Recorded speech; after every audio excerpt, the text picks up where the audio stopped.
let y'all know what had happened today. It was a venomous spirit. It was a venomous spirit! Come on, rattlers! Ah, come on. Ain't nothing but it. Ain't nothing but it. Ain't nothing but it. Please remember, the rattlers will stop.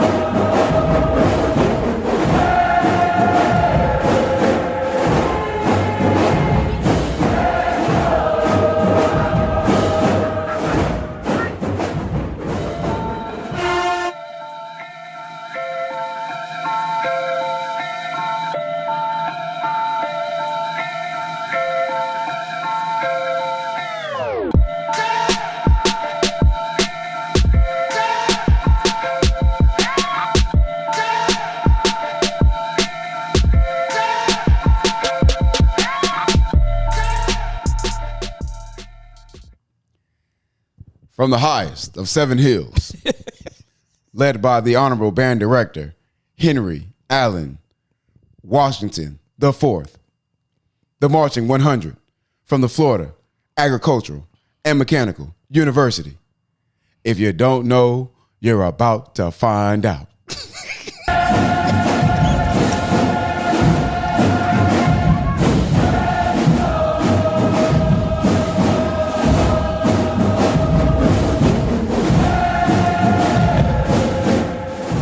Man, you can't knock the 100, man. You can't do it. You can't knock them Rattlers either. Nah. First national title in 45 years, but we'll come back to that. Welcome to the #1 sports podcast in the world. Somebody said podcast. Brr. I am Breeze. The man to my right is the maestro, Punk. Yes, sir. Filling in for Unc. Unc couldn't be with us. He's got some family things going on. So first of all, shout out to our guy. Shout out to our guy. Already don't want to be doing this, hosting. Nope. So we will be glad to have him back ASAPidly. Because I ain't hosting. No, and I'm not trying to do it either. Nah, that's all his. I mean, listen, it's his job to lose, and he ain't losing it. He's not losing it. No, he's not. He's killing it. You kidding me? Man, dying to get him back. Point guard extraordinaire. Point guard. Yeah. As always, we are brought to you by the Red Lady Rum Punch, the official beverage of the Somebody Said podcast. Our guy Jared was with us last week, hanging out with the vibes. He showed up with some cans. Go out to your nearest corner store, liquor store, whatever. Find you some Red Lady Rum Punch. Cans was hitting. I ain't gonna hold you. Cans hit. We ran through them. Ran through those cans. We also brought to you by Window to Wall Solutions, where we bring you a dream home for a reality price. Tell me something good. It is an up week. This is Dying Crow.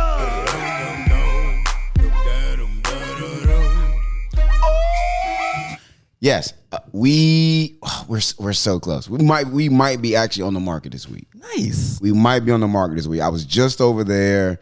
The inspector hit us with some foolery, but you know what? A Harlem Shake through the pressure. Nice. You feel me? Okay, Drizzy. You feel me? So yeah, we also brought to you by Ms. Peanut, the official peanut bowl of St. Petersburg. My man was out there heavy today. Was he? Yeah. Well, so he has a great marketing tactic. He has a son, Jehudi. Shout out to Jehudi.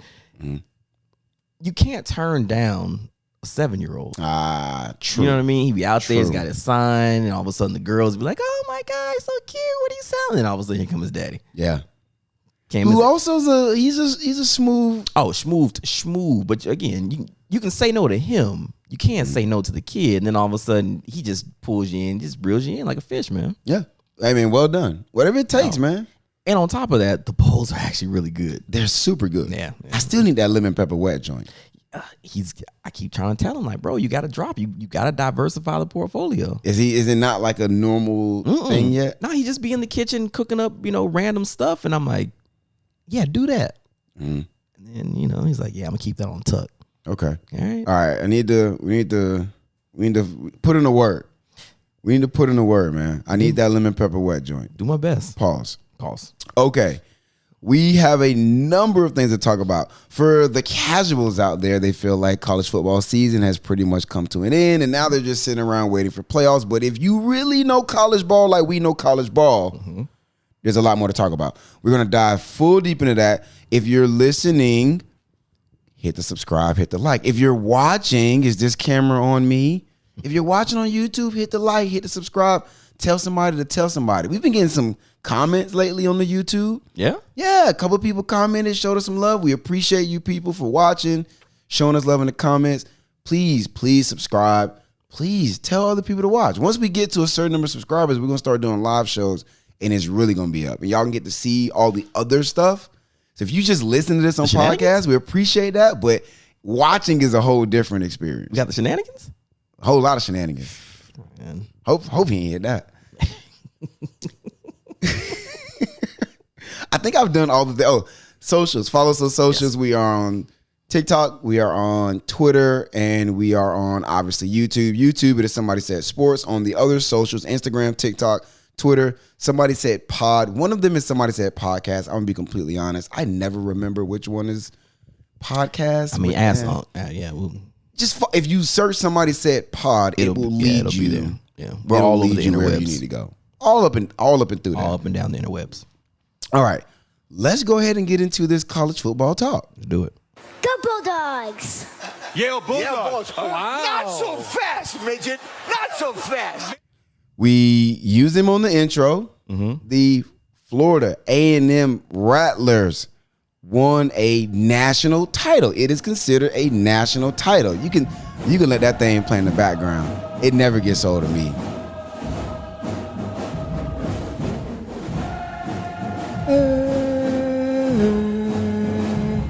Let's go. And listen, I know I spent 5 years up there. I wasn't on the hill, but I was on the hill. Oh, my horns came.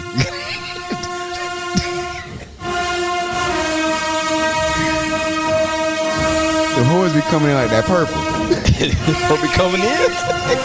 The horns be coming in?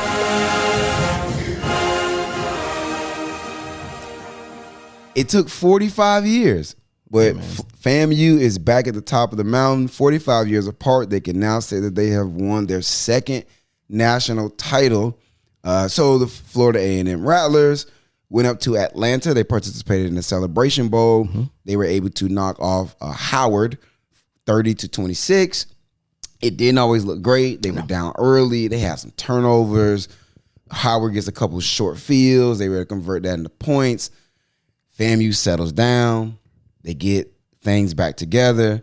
They were able to take a lead. They end up giving the lead back on a pick six late in the game. Musa, who's been there, I feel like that dude's been there like 5-6 years, man. My man, he's like at this point calling the plays. He's taking full advantage of that COVID year. 100%. He said, you know what, let me get like 3 of them. 100%. Can you put 2 more on the books for me? Hey, come on. Oh, yeah. Red shirt year. Yeah. You throw in a medical red shirt. He might be FAMU Chris Winkie. Maybe. But big shout out to FAMU. Shout out to Willie Simmons, the head coach up there, who's put in a ton of work to get FAMU back to being a team that you don't want to play, even for the quote unquote Power Fives, the big time guys. We've seen lately FAMU be in games, you know, those pay for play games where P5 teams are paying a lesser quote unquote lesser program to come play. And you look up and at halftime, it's a game. Mm-hmm. Like they played North Carolina, and like you looked, it was like, wait a minute, FAMU is kind of in this game still. Mm-hmm. Willie's done the work to do that, right? He's taking advantage of what's out there for him, the portal. A lot of guys, they go D1 for different reasons, and for different reasons, maybe it doesn't pan out. He's like, look, come play for us, right? What is it that you want? Are you looking for development? We have that because he's put some guys into the league. Are you looking for great game day environments? It's HBCU. There's plenty of that. Culture. Like, you're not going to get more culture than an HBCU games. I don't know if people out there are familiar with how those games are, but like the tailgates, the game day experiences, the bands. It's a whole different experience. It's not like what you think college football to be. Yeah. So even if you are a college football fan, like until you've been to like an HBCU game, you haven't completely felt the experience. It hits a lot different. And again, just looking at FAMU's schedule, man, again, they only lost 1 game. Yeah. And that 1 game was to USF. Yeah, was it?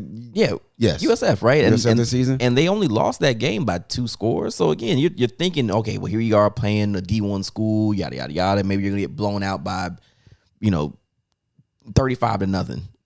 Nah, like them boys can play ball, and they've been proving that over and over and over again. It's good to see what Tallahassee doing. Even Mike Norvell tweeted out, congratulations to fam. Like I love to see fam and Florida State love, because for whatever reason, there's a lot of people who try to pin us against each other. Like, No, it's not a. yeah, that's actually not a thing. No. Especially if you're a black student at Florida State or a black student at fam, it's like we got love for them people. Yeah. Especially me, like College of Engineering. We share college together. Shout out to fam, man. Yeah, man. Big shout Love out to to the see it. Rattlers. Shout out to the Biscuit. Biscuit was up there. Her and 12 were at the game. FAMU grad. So yeah. Shout out to the Beam, my little brother, graduated from FAMU. I tried to get him on the show tonight. My man said he's on his Grizzly tonight. He's on his hustle. I ain't mad at so it. he couldn't pull up on us. But shout out to my little brother, proud FAMU grad. I have a few FAMU grads in my family. So Nice.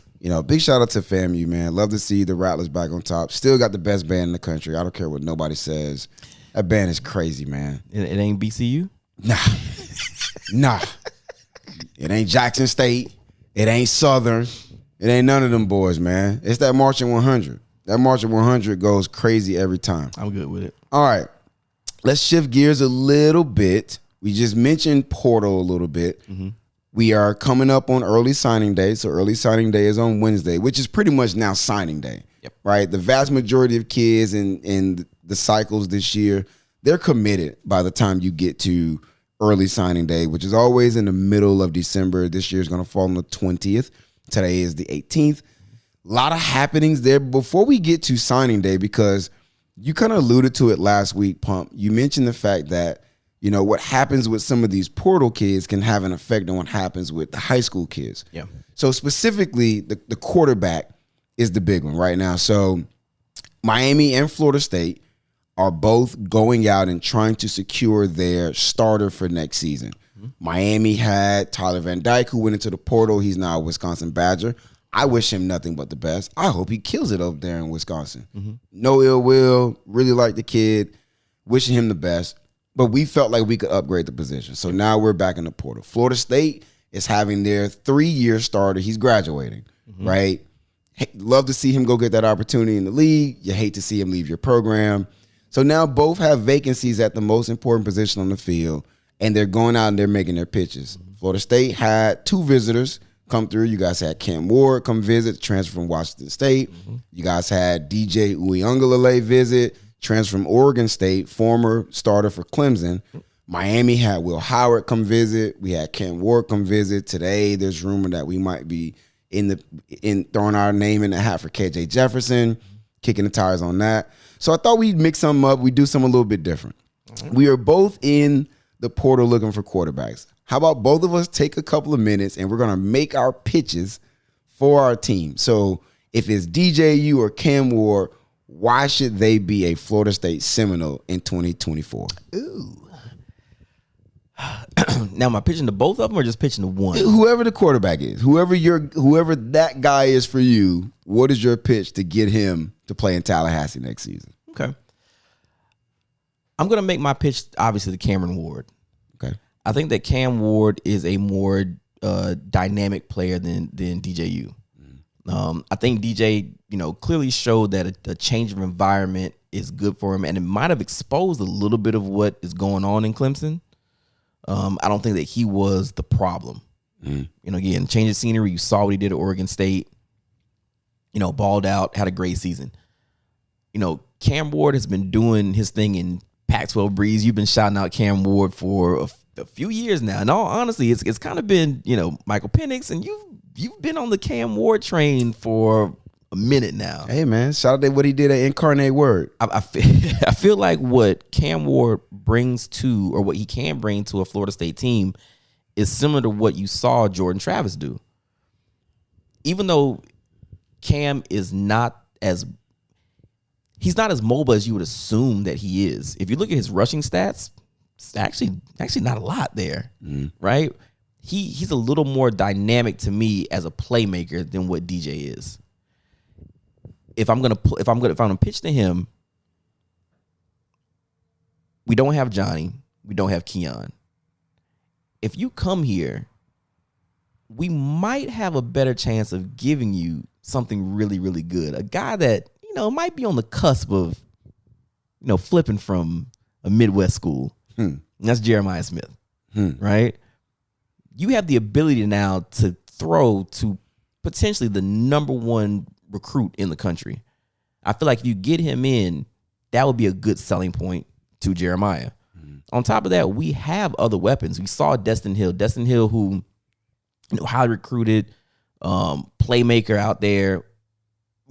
He was hurt, but you could see in spurts what he was. Kentron, Vandrevius Jacobs. You have guys out there who, if we keep on going to where we're going, you see what this system can do. You've seen it with Jordan Travis. You've seen the development. If you're trying to get to that next level, Mike Norvell's offense can get you there. If you didn't feel like you could do that here, whatever, and Florida State is on that cusp of where, we're still here. Forget what we lost and all that stuff in the portal or graduation, whatever. We're still this big name. And you've seen what the bounce back is. Having Cam Ward there would be huge for Florida State. On top of the fact that I know for us, it would be a bridge. Because right now, I don't know what Tate is. I think Tate Rodemaker was robbed of what we could have seen from him based off of that hit in Gainesville. The concussion. Would have loved to see what he could have done against Louisville when you had to throw a guy out there who'd only thrown one pass in his whole career. True freshman, 18-year-old kid, right? Yeah. Who also I know is just not ready to take that next step. Give him another year, let him progress, now see what he does. For DJ, I hate to, and I know this is not what they're doing. I know DJ would probably be my backup plan. I can't tell him that. I feel like DJ would just be a stabilizing figure in that offense. To see what he did at Oregon State, again, I think that he's just going to be a calming force. I think he's going to get the right plays in Mike Norvell's offense, which, again, that's why I said I think that DJ's transfer from Clemson to Oregon State showed more about Clemson than it did about DJ. That's interesting. I really do. Especially now when you see what happened with the quarterback that was there after DJ. Right. It looks like, it's kind of the same, more of the same. It says a lot about Clemson. So, again, I'm actually cool on both. But to me, as far as a passer being more dynamic, I want Cam Ward, especially if I can keep him from going to Miami. Fair enough. No, that's fair. I'm going to end it with that because I don't want Cam Ward down in Miami because I see what Mario's building down there. I don't want Cam a part of that. No, that's fair. Which I guess is a nice segue for me to make my pitch, right? And I think what the selling point is, if I was part of the conversation and selling these quarterbacks who visited or who are having conversations or considering Miami, well, the first thing I'm going to lead with is that. What is it that Miami's building? Because we can't go out there. Hey, we're not Florida State. We didn't go 13-0. Right? We're not Georgia. We aren't back-to-back national champions. We're not Alabama. We haven't won X number of titles in the last 15 seasons. But what Miami is Miami is a program on the rise and something that you can get behind because when Miami is right, it's special. And you can look at the way Mario's building the roster and see what the goal is, right? What the end goal is. We want to win up front, both sides of the ball. Mario is a little bit old-fashioned in the terms that he believes that football is won in the trenches. And I'm one of those people that subscribes to that. So if you're a quarterback, well, Miami had a top 10 offensive line this past season. We're only losing 2 starters. We're bringing back both tackles, which is arguably the most important positions on the offensive line. We just today got a commitment from a center who has 20-something starting snaps from Indiana, 20-something starting games from Indiana, 6'5", 300 pounds. We last year recruited the number 1 offensive line in the country. This year we've come back and we've got arguably the best defensive line recruiting class in the country. So Mario's making it clear, like, look, we're going to win up front. So what we'll combine that with is we've got running backs. We've got 3 backs in this class. We brought in a 4-star back in Mark Fletcher last year who was a starter at the end of the year. Receivers are all coming back except for Kobe Young, who was 3rd in yards and catches. We bring back our top 2 receivers, potentially in Xavier Restrepo and Jacoby George, who were wide receiver 1 and 2. Our tight end room isn't losing anybody who gave any production. So look at what we're bringing back. Our offense was top 25 in the country last year, and that includes a quarterback who threw 12 interceptions in a span of 5 games. Every game we lost, yeah, we went 7-5, but every game we lost, minus the Florida State game, we threw multiple interceptions. If we just take care of the ball, now we're talking about maybe 2 losses, right? And we think you can be that quarterback who comes in and takes care of that ball, right? We're going to run the ball. We've got a stable of running backs, so it's all not going to be on your shoulders. You see that we brought in a air raid principal, offensive coordinator, and Shannon Dawson, who comes from the Mike Leach tree.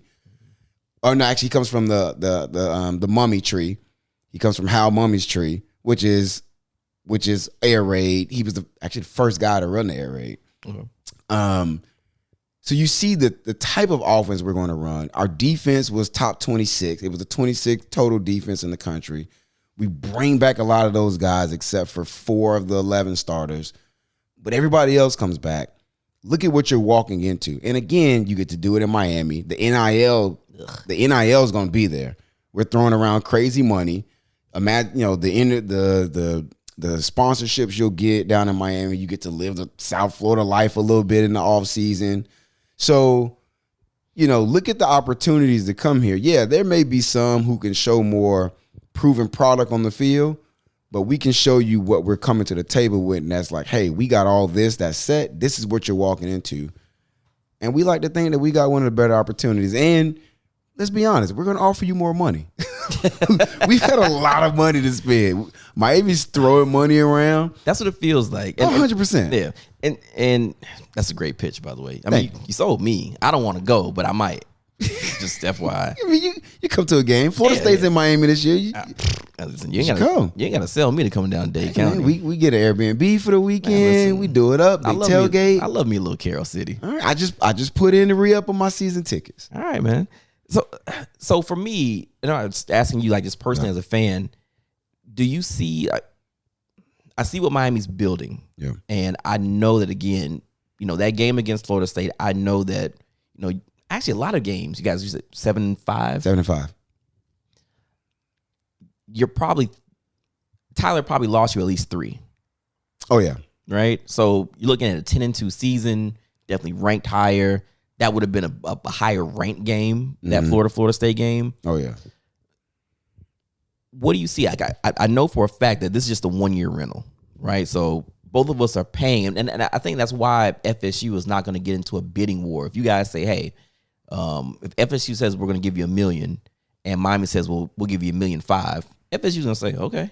Yeah. We're not going to get a bidding war for a 1-year rental. Yeah. It just is what it is, right? Do you feel like that's worth it for what you guys have coming behind it?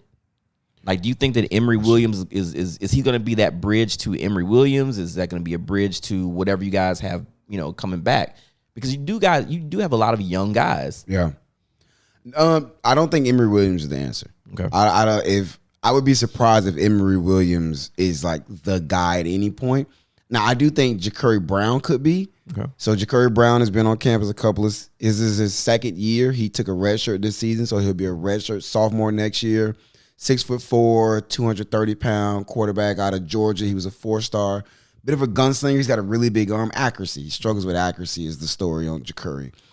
And so I feel like Ja'Cory could potentially be the guy, but he's not ready to be there yet. And the thing with Miami, and especially for Mario, year 3 has to be a win it year. Mm-hmm. Now, I'm not saying national championship win it. We don't necessarily need to make a playoff. Mm-hmm. This needs to be at least a 9-win team. Mm-hmm. Because Mario, part of your selling pitch is look at the trajectory we're on. Yep.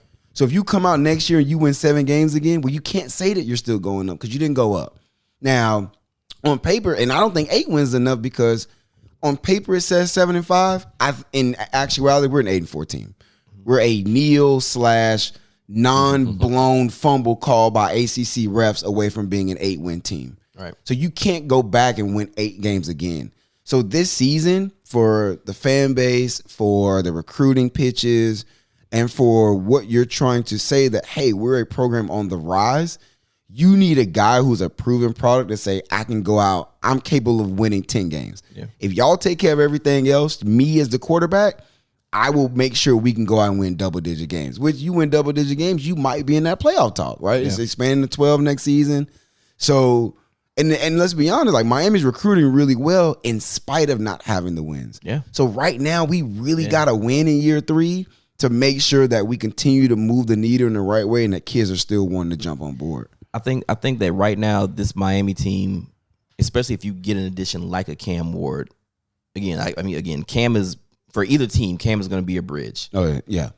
And I feel like right now with what Miami has, the way that Cristobal is recruiting, you guys need, just from hometown comparison, you need that 2022 Florida State season. I think so. Where, you're 10-3, you went through an ugly stretch, but again, you persevered. You saw something that you didn't expect to see from that team that you've seen over previous years. Then you go into a bowl game and beat a team like Oklahoma. True, one of those blue blood teams, whatever, right? Yeah. And it catapults you into the next season. You get that full buy-in. The only difference is, Florida State did that with their quarterback that they had kind of built the program around. You already knew what you had. Right? You already knew what you had. Yeah. So in a way, like you're on that cusp, which is why I don't want to see it. You do, but you don't, but you do, what right? you don't. We both Right. don't, but we do. You do, yeah. Uh-huh. So even if you get that, I feel like, if you have something behind there where okay, hey guys, we know what's coming.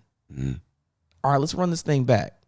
Yeah. Because now you might get that again, and you might have lightning in a bottle for whatever that is, and then going forward, it'd be fun. Like I want to see it. I don't want to see it. You don't want to see it. I don't want to see it, but I want to see it. Yeah. Yeah.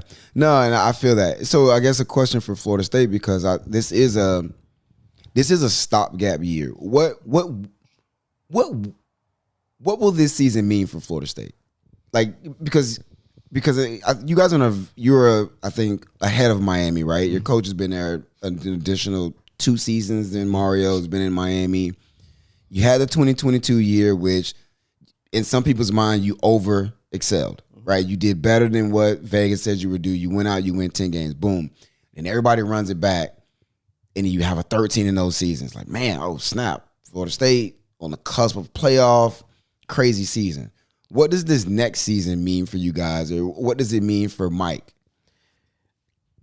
Mike has to show that this team can be consistent. Okay. Consistent in the way that Georgia's consistent, Alabama's consistent, whatever those teams are that are always in the mix, right? And with the expansion of the playoffs, it's not good to be. I don't think for any of those teams that I just mentioned, I don't think it's good to be outside of still whatever that top 6 is. I think that top 6 is still going to be the standard, even though you're adding, 8 more teams, right?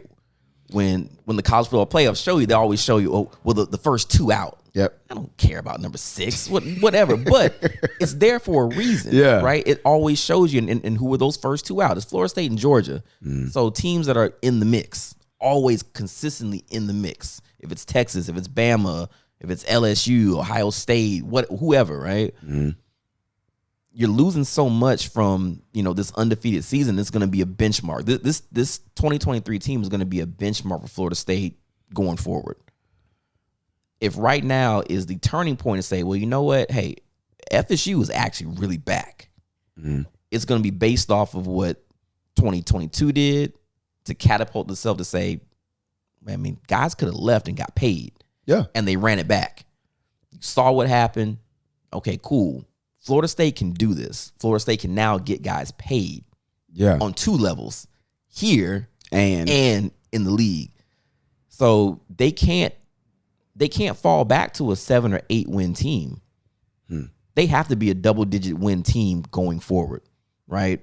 Bama can lose 2 games. LSU can lose 2 games. I'll even say Ohio State is still in that cusp of a team that can lose 1 to 2 games. Yeah, they almost did it this year. They almost did it, right? So you have to stay there. You have to stay consistent to where, okay, I'm going to choose Florida State because I see what they're doing. And again, it goes back to what Mike Norvell is doing. Yeah, hey, come to Florida State. You want to transfer? You don't want your coach dancing on the video. Come to Florida State. And he's proven that. So again, Johnny Wilson, nobody, he wasn't that good. He's gonna go to the league. Keon Coleman, believe you're going to the league. Jared Verse going to the league. Jermaine Johnson, you're going to the league. Trey Benson, you're going to the league.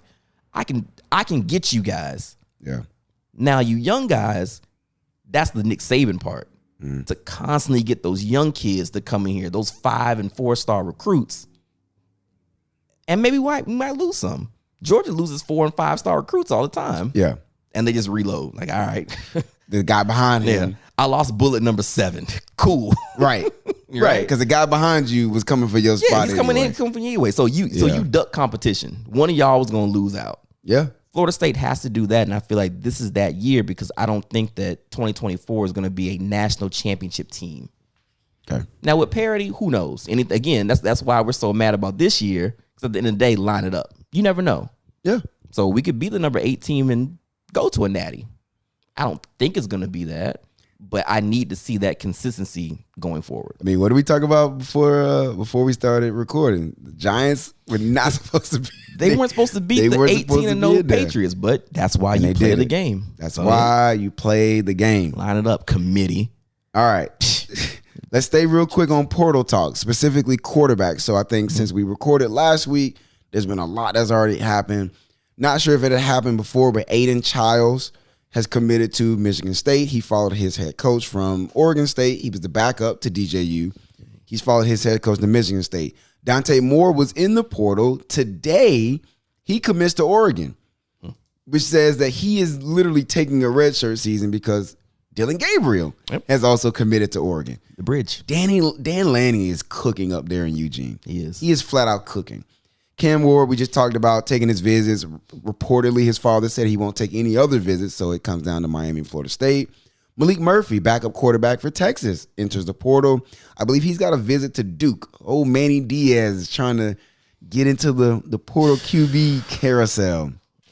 USC loses Malachi Nelson, former 5-star recruit. He redshirted this season. He is in the portal, which has got some people wondering what's going on with Lincoln over there in Pasadena. Will Howard, who visited Miami, took a visit to USC, right? So kind of see what's going on there. Lincoln's trying to get him a quarterback. Just real quick, Riley Leonard has committed to Notre Dame. Officially, we all saw that coming. Brock Vandegrift, backup former 5-star quarterback at Georgia, has committed to Kentucky. And then there are a couple other guys who are still floating out there. I think Cal McCord is committed to Syracuse, and Will Rogers officially has committed to Washington. Good for you, Kyle. Shout out to Kyle. Good for Will. I think that's a really good setup for him going out there to Washington. See what receivers they're able to bring back.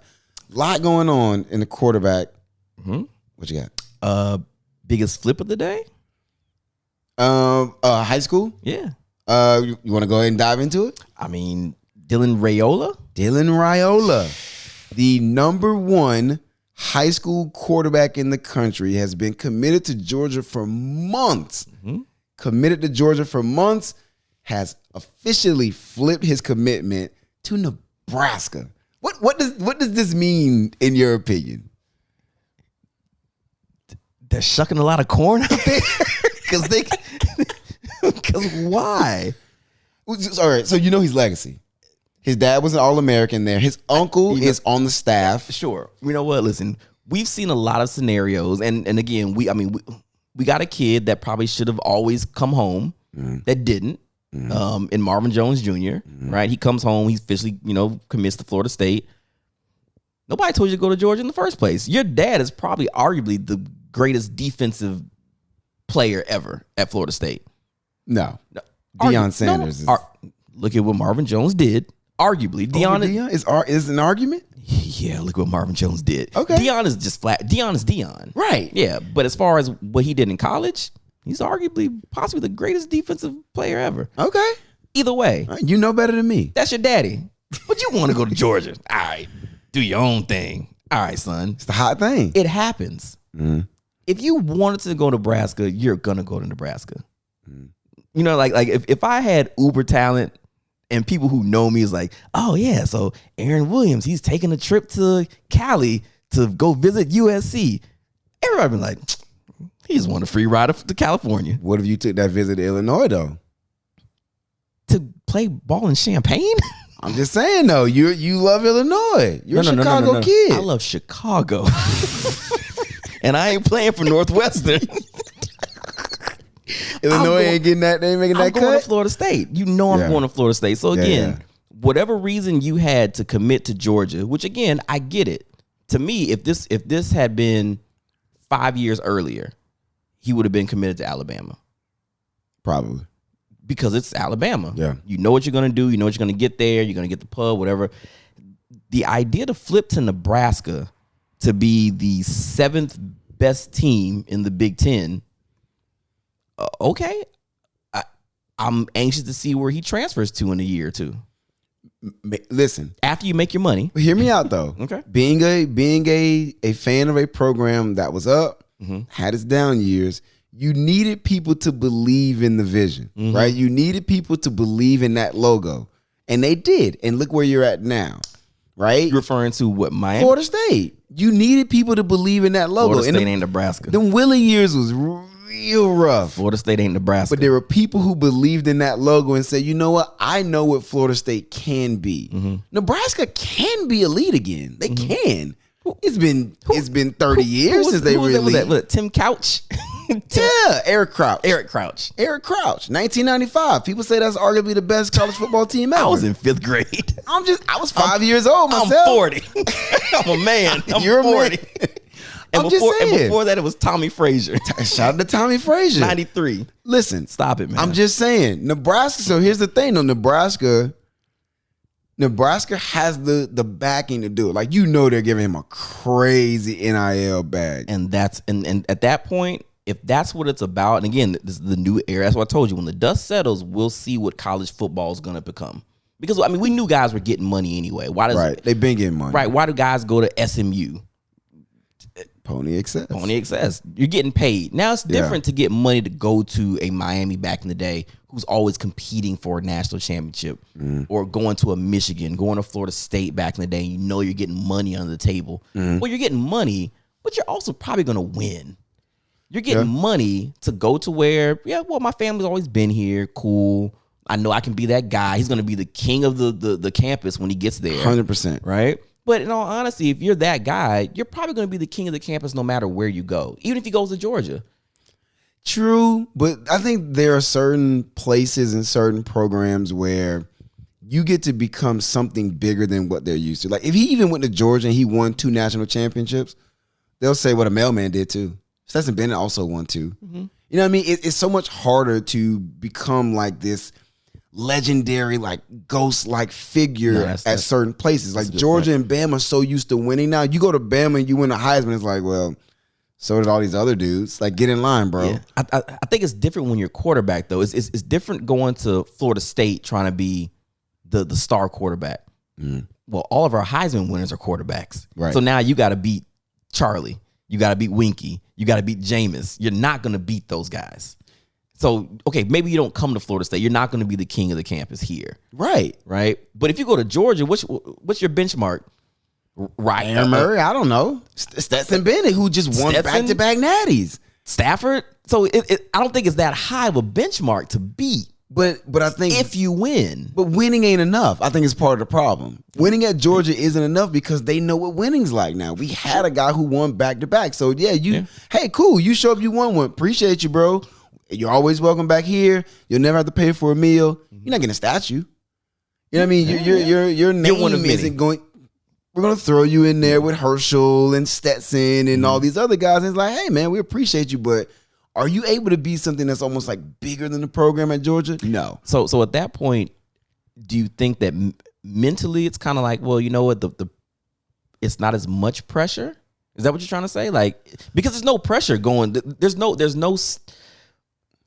The floor is so low at Nebraska, right? That in all honesty, if he goes out there and he puts up even Cam Ward numbers, Cam Ward's numbers over the last 2 years, passing wise, have been better than anybody. Fantastic, but he's at crap schools. Well, not better than Michael Penix, but right. But you're at crap schools. You're gonna be you're not beating Michigan. You're not beating Ohio State. You might not even beat Penn State. Might not. So you're gonna be at a crap school, just putting up 4 touchdowns, and you're going to be in the Heisman race, and you're 1-12. You also have to put up with Washington and Oregon and USC and UCLA now in the Big Ten. So again, I'll over/under on years it takes for him to transfer. Come on, I'm setting it at 1.5. I don't want to do that to the kid. No, definitely give me the over. Over? Yeah, give me the over because he'll probably redshirt the first year. They're gonna take a portal guy to start year one, probably. I think they already got a portal guy to start year one, and then when he starts starting. From when he starts.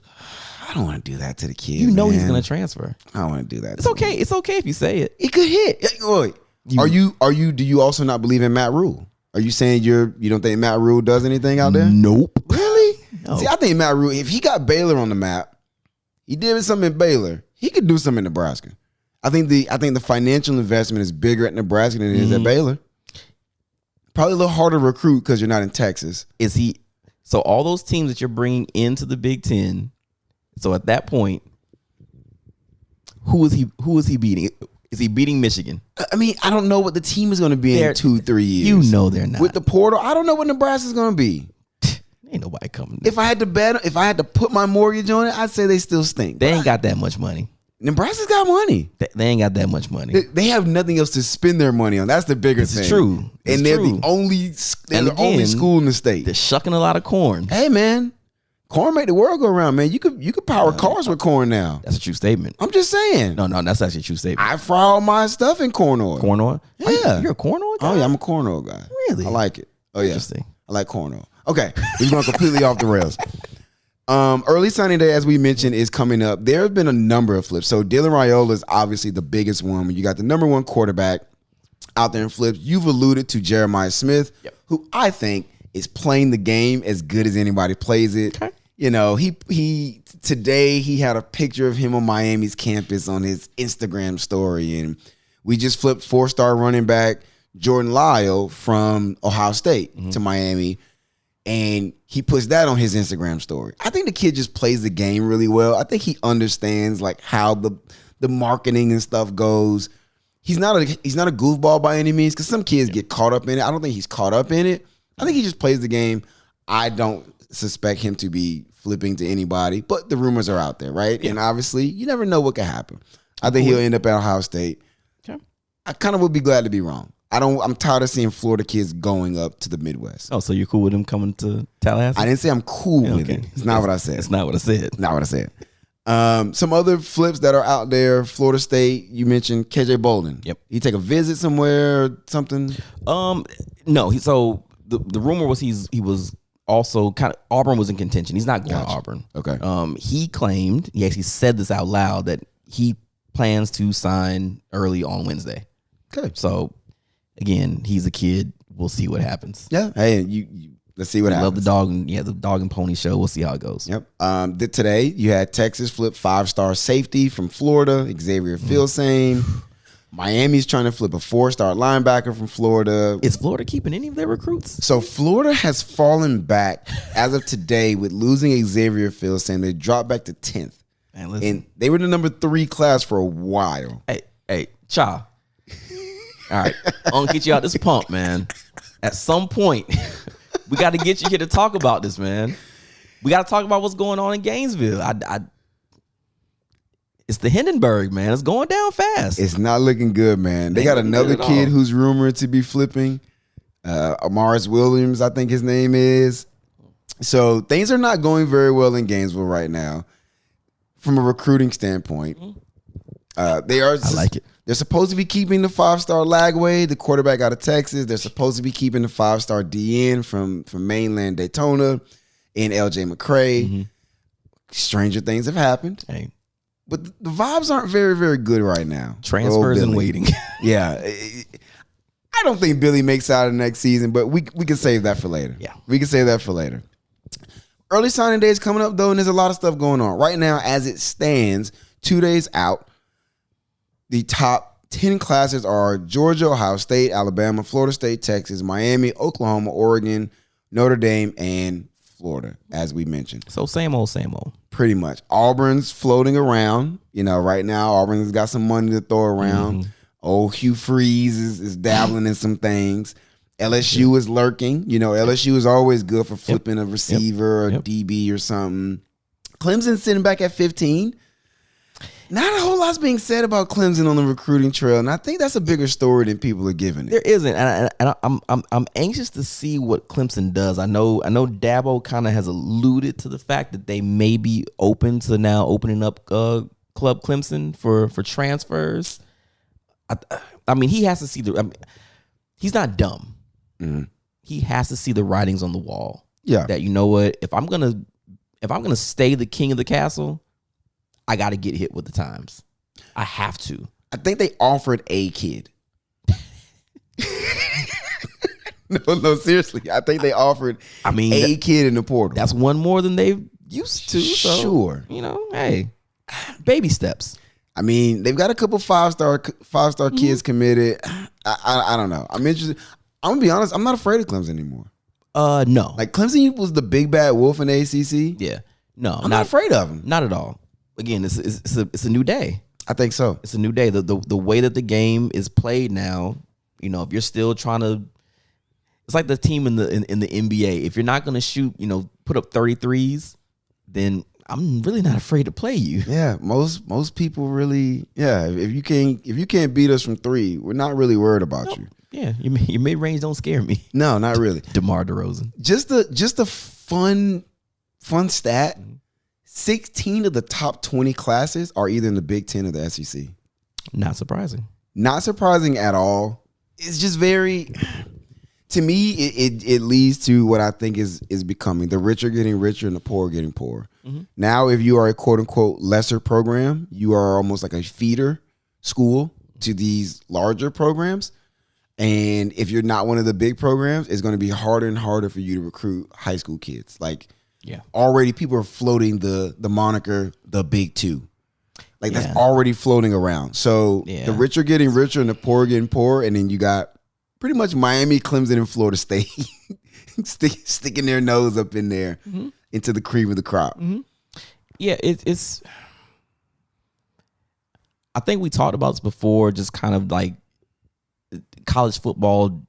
I don't want to say evolving. To me, it's devolving into what the NFL is, where at some point you're going to have a AFC and NFC of college football. Yeah, I think so. Right? Which, how long? I've been pitching that for a while. I mean, like, so it takes just so much away of things. Now, would I be mad to see Florida State play Ohio State, Michigan, Penn State, whatever, on a consistent basis? No, I mean, those are good games. Plus, it's careful now. It's good travel. Yeah. But at the same time, there's something about, I think we talked about this too. There's something about going to Virginia Tech. Yeah. Night game. Yeah. Right. There's something about whatever it is that NC State has for Florida State. That's always a trap game. It's always dangerous. Same for Boston us. College. It's a dangerous, and you get away from those kind of things that make almost college football an extension of what high school was. Yeah. Like, to me, college was an extension of high school. Right? You still had cliques. Yep. They just, you had frats. Frats were just cliques. Yeah. Football, that's true. the football kids were still the football kids. You still had your athletes. There just happened to be 30,000 of them. Yeah. All right, cool. Right? And now all of a sudden, when you leave college, well, now you become a professional. You become an adult. Yeah. You go to the NFL. That's what it's supposed to be. Like, everything that makes college fun and kid-like, you lose when you start acting like the professionals. I hear you. You know what I mean? Like, you're losing all of that. Like, college game day, you're on campus, you see all this stuff. If you go to the parking lot, you can see a bunch of just drunk people at the Buffalo Bills games jumping into tables. Fantastic. And what are they acting like? Kids. Like children. Like people children. say they're immature. Which is what you see on college campuses. Mm-hmm. Which is why I tell you, come to Florida State. Sit on the bleachers. It's like being back at Lakewood. You got the band playing. You don't have bands playing in Hard Rock. No. Oh, we do. Well, I'm talking about at a professional game, yeah. Yeah. Listen, the one pushback I will say, and somebody made this point on something else I was listening to, when it's 4th and 1 on the 37-yard line of the game, I don't think about portal. I don't think about NIL. None of that stuff matters. So what we do still have is, when it comes down to playing the game product is just as good as it's ever been. Yeah. So at least that part of it. So for some people, I think it's one of those, hey man, December to August, check out. Yeah. And just check back in September. Do your thing. Now, some people might call you casual for that. That's okay. Right? Maybe the recruiting and the portal stuff ain't for you. And maybe, all of the moving around and, guys taking money instead of going where their heart is or whatever. That's not for you. That's fine. Yeah. Because me personally, I do think we are losing the fabric, and I think I had a little rant about this last week. We're losing the fabric of what college football is supposed to be about in some ways. But in some other ways, I do think the game is moving forward because there was so much stuff that certain programs could do that other people couldn't do, right? I'll never forget it. There's a certain running back coming out of South Florida, and the rumor was he got 6 figures to go to Georgia. And we're like, oh, we can never do that. Oh, Miami could never. Oh, Miami did that. They would have shut our program down. But now Miami can do that. Yeah. Right? So now Miami has a fighting chance to keep those kids home. We flip a running back from Ohio State today. Yeah. 10 years ago, we wouldn't have had a chance to do that. So I do think the current landscape is opening ways up. Like Dylan Raiola, yeah, go to Nebraska, bro. You know what? I hope you ball out. Because now that's one less 5-star waiting in the wings of Athens, Georgia. Right, where those kids used to sit around. MJJ, instead of sitting around in Georgia waiting your turn, you know what? Florida State's got a starting spot for you right now. All right. Go start at Florida State. You ain't got to sit around in Georgia for the next 2 seasons waiting for an opportunity to be the guy. You know what? Yeah. So now I think we're starting to get semblance of competitive balance. The fact that Miami was able to take down a Clemson this year, and Florida State knocked off Clemson, and Alabama struggled with Auburn all of a sudden, and Georgia didn't just blow the doors off every single team they played. Yeah. I think we're starting to get some semblance of competitive balance, and we're starting to just chip away at it. I get it. And again, you know me, I'm always the resident old man on these conversations, and for whatever reason, it's something that, like, I look at this Florida State team, and I see somebody like Keon Coleman and what he did in that 1 year. And sometimes I wonder, does he feel like he's a Seminole?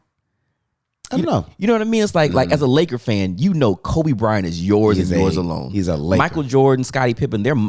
I know Scottie played for the Rockets. Nobody cares. Scottie's a Chicago Bull. He's a Bull, right? Keon Coleman is kind of a Spartan. He spent more years at Michigan State. You know what I mean? Like he balled out, and we'll always remember that 1 year. But I mean, even guys like Jared Verse, Trey Benson, they had multiple. They had as many years as Jameis did. Yeah, 2 years. But you see guys just like Warrick Dunn is a Florida State Seminole. I can't imagine him in anything else. You only saw him in that uniform. Yeah. To me, that's when you start to lose a little bit of that luster, right? To where, again, LeBron, you can claim LeBron. Miami can claim LeBron. Yeah. Cleveland can claim LeBron. So y'all had your moments with these guys, and it's going to mean something to you. But again, the sanctity of college football, which again, to me, is just an extension of high school, it's a little bit different going down to quote unquote Spartan Stadium and seeing that product and what that was, or going into the gym watching Lakewood Bogey. Yeah. Now, if you get all these mercenary guys leave, Kevin Dorsey had left senior year to go to whatever the best, basketball program, it would have been weird. Yeah. You wouldn't have gotten that state title, that first state title. Yeah. We wouldn't have gotten that. That's true. So to see that, it's like, that's when you start to lose what, again, college football kind of is, and as a graduate or whatever, it's like, yeah. I feel you. Okay. I feel you. But I'm going to be honest, for me, and maybe because I'm a fan of a team that has been a sleeping giant or whatever you want to call it, it's nice to see Texas back in it. Okay. It's nice to see people talking about USC again. It's not because the head coach is drunk and sleep at practice. Right? Like, you know what I'm saying? Like, that stuff is cool to see those brand names be able to pull themselves up by their bootstraps and spend some of that money to kind of accelerate it. I think that stuff is cool. I love to see Nebraska become a thing again. Sure, why not? This random team literally in the middle of America. There's nothing else out there but cornfields and football. I'm with that. You know what I mean? Like, to me, that's what makes college football cool. And the fact that we've had a decade plus of one conference essentially dominating the sport tells me is like something's really, really broken here from that perspective. And the fact that now you got a Washington in the playoff and a Texas, like, wait a minute, what? I think that is cool from a certain perspective. All right. Spent a lot of time on college football again. If you thought college football was slowing down and like there wasn't anything to talk about, I don't know where you're at. And we really haven't even gotten to bowl games yet. Like bowl games got played. We won't break down any of the ones that just happened. But bowl games are getting played. They're really about to ramp up. So there's going to be a whole lot more college football to talk. Before you know it, we'll be in spring ball. And then we'll get a break in the summertime. And season will be back again, man. Yep. Let's take a quick break. On the back end, we are going to dive into the aforementioned professional football game going on right now. You got Eagles Seahawks. It's actually a squabble. It is. Teach a man how to squabble. We'll get into some NFL talk on the back end.